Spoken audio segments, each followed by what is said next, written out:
Welcome back to the channel, everyone. Today I want to talk about how much AMC shills actually get paid. I've got the data here, so today I want to digest the data and talk about where it comes from. So stay tuned and let's make some money. And now I want to dive straight in with the key information. So let's start by talking a little bit more about this data. What does it show? Where does it come from? And how do I know that it's reliable? This data here comes from a JIDF report about fighting online hate speech in 2020. So I guess first question, what is JIDF? What does it stand for and what are they all about? As you can see from this logo here, which is the exact same logo at the top of this page, the JIDF stands for the Jewish Internet Defense Force. So the Jewish Internet Defense Force was an organisation that used social media to mobilise support for campaigns against websites and Facebook groups that promote or praise what is described as Islamic terrorism or anti-Semitism. Not only that, but the Israeli government has been paying students to fight internet battles. It says here the Prime Minister's office is reportedly spending about 540,000 British pounds, so about 800,000 US dollars, recruiting more than 500 students to respond to social media posts calling for boycotts and sanctions against the country. The plan is to make the programme appear to be based on the activity of politically neutral students, with the Prime Minister's office also hoping to recruit from pro-Israel student groups from around the world. Israel certainly won't be the first country to pay internet users to defend its interests online. China's so-called 50-cent party compromises people who are paid by the Beijing government to help sway public opinion by posting pro-China messages on internet forums. So while the JIDF, or the Jewish Internet Defense Force, may not be the specific group of people telling you to sell your AMC, it wouldn't surprise me if the rates are vaguely similar or fairly accurate. Considering this is publicly available information, it wouldn't surprise me if hedge funds are paying fairly similar rates, if not the exact same rates, to people telling you to sell AMC. So let's break this down into multiple chunks. Here, firstly, we've got the daily rate of payment. Each contributor is entitled to the following daily compensation. Depending on how many posts you make or how many comments you leave telling people to sell AMC, people could be entitled to between $15 to $25 per day. So that's between $450 and $750 a month just to post the occasional comment telling people to sell AMC. A fairly nice side income. But as you'll see, the more contributions and engagement that people make, it can vastly add up very, very quickly. So let's move on to the second, which is contributions. Each contributor is entitled to the following compensation per each contribution. For a new post or telling somebody else to sell, they get paid 27 cents. A post reply, 11 cents, and a second reply on that same post is 6 cents. Now there's also some disclaimers here that I just noticed as well, saying all rates are in US dollars, you need a minimum of 30 daily contributions required for eligibility, and contributions must be confirmed in daily reporting. Now on top of that, there's also additional compensation for engagement. Each contributor is entitled to the following compensation for engagement. Obviously, for a new post reply, it's 11 cents, as noted above in contributions. The reply to that reply, 6 cents per the contributions. But if they like a post telling people to sell AMC, that's another 6 cents. And if they share a post telling people to sell AMC, yet again, another 6 pence or 6 cents. So this is obviously part of the reason why you see so many bot comments on YouTube and so many hate comments on YouTube telling you to sell AMC. But not only on YouTube, but on Twitter as well, and Reddit and other forums as well, I'm sure. Now on top of this, for high performers, they can also get monthly bonuses. Each contributor is entitled to the following monthly bonus compensation. For 100 average replies, they get a bonus $100. If they're in the top 10% of engagement, then they get $600. 5,000 new contributions is $400, and 1,000 new posts is another $400. Now they've actually also given a real life scenario. The following scenario demonstrates a monthly payout calculation to a top user. This person made 1,100 posts, 2,500 replies, and 1,400 second replies to their original posts, earning $297, $275, and $84. Then they made 8,500 replies to other posts, 16,000 replies to those replies, 11,000 likes, and 8,500 shares, earning $935, $960, $660, and $510.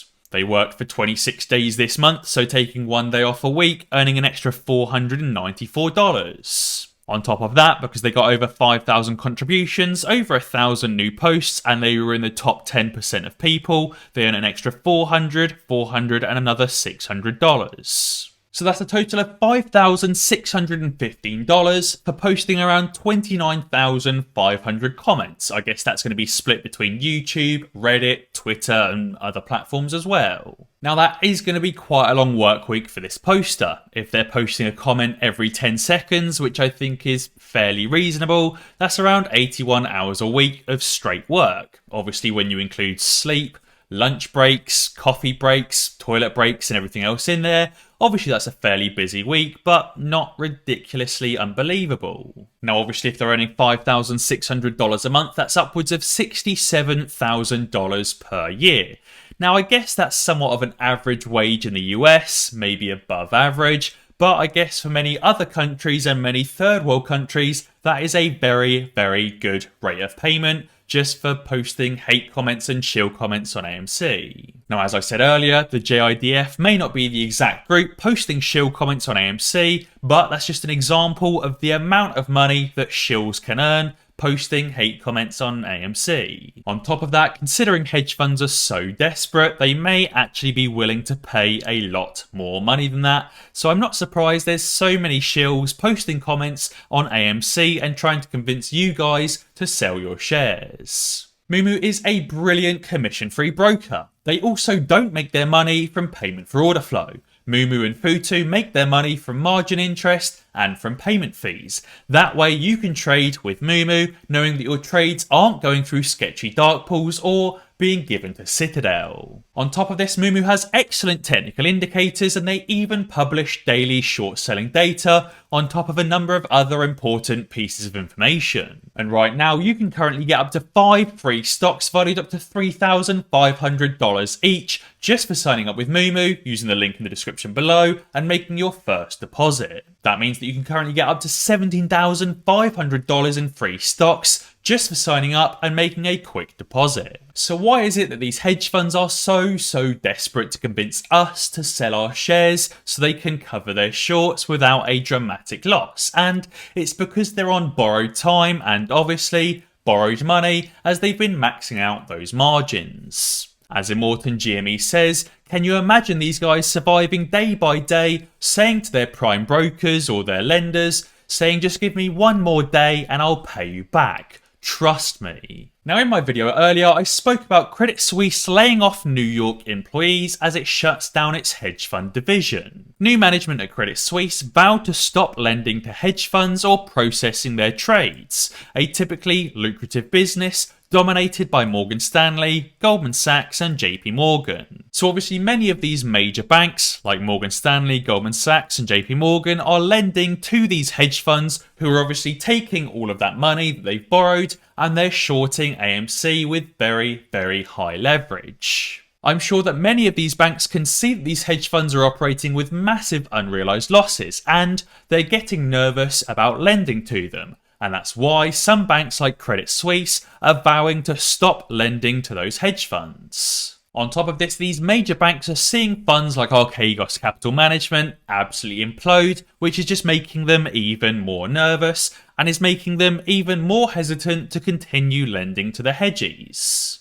These massive banks are now obviously telling these hedge funds to start closing their positions or make more profits. And that's why these hedgies are so desperate to get you to sell, and it's why they're on borrowed time. We also know that Goldman Sachs and JP Morgan are two of the most over-leveraged banks, and therefore, when they start feeling the pinch, what do you think is going to be the first thing they stop doing? Well, obviously they're going to stop lending to hedge funds and they're going to start recalling loans and recalling money. When these over-leveraged banks start feeling the pinch and start recalling money from hedge funds like Citadel, it means that hedge funds are going to have to cover their AMC short positions in order to return all the borrowed money. Now we know that hedge funds and market makers like Citadel and Virtu are absolutely desperate for cash because Virtu is taking out two new massive loans, one for $1.8 billion and the second for $250 million, and they're only expected to be rated BB-.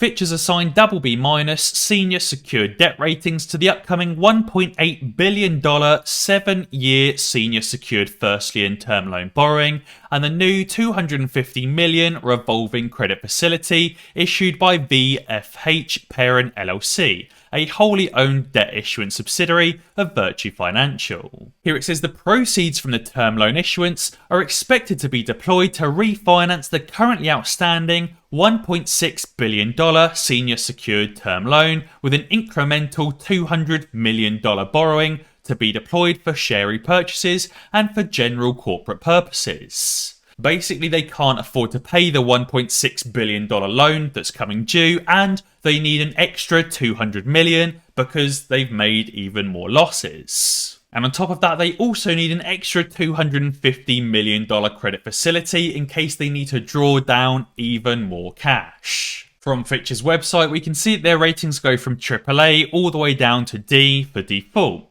BB- is basically slap bang in the middle, showing that Virtu aren't really that trustworthy, but I guess they're not that close to default at the moment. I also have some massive AMC related news. It says, is AMC coming to Canada? Is there a potential acquisition of Cineplex in the works? As you can see, AMC is advertising for some positions in Brompton, Ontario, California. They're advertising for a manager position, a supervisor position, and a cook. This is absolutely massive if AMC are in the process of acquiring Cineplex, and it will bring an entirely new revenue stream directly to AMC. Now on top of this, I found something very interesting filed by JP Morgan with the FICC. It says the FICC has been notified of JP Morgan's intent to close its JSML clearing and EPN accounts effective January 6, 2022. No further trade date submissions related to this account will be accepted. The FICC will publish the final termination notice once all obligations of JP Morgan's clearing account has been satisfied. So it looks like JP Morgan is closing their clearing account with the FICC with an intent to retire. Now this has been sent to the Mortgage-Backed Securities Division of the FICC. I'm not really sure 100% what this actually means. I tried to search for a JSML account and also an EPN account, and I couldn't really find much information. I don't think this necessarily means that JP Morgan is going bankrupt right now, but it's interesting that they're closing accounts with the FICC. Guys, be sure to let me know down in the comments below what you think this filing by JP Morgan actually means, and also what you think about how much shills actually get paid. And as always guys, if you enjoyed this video, be sure to check out some of my others. Alternatively, subscribe to the channel and ding that notification bell, because that way you'll be alerted when I upload a new video. Cheers.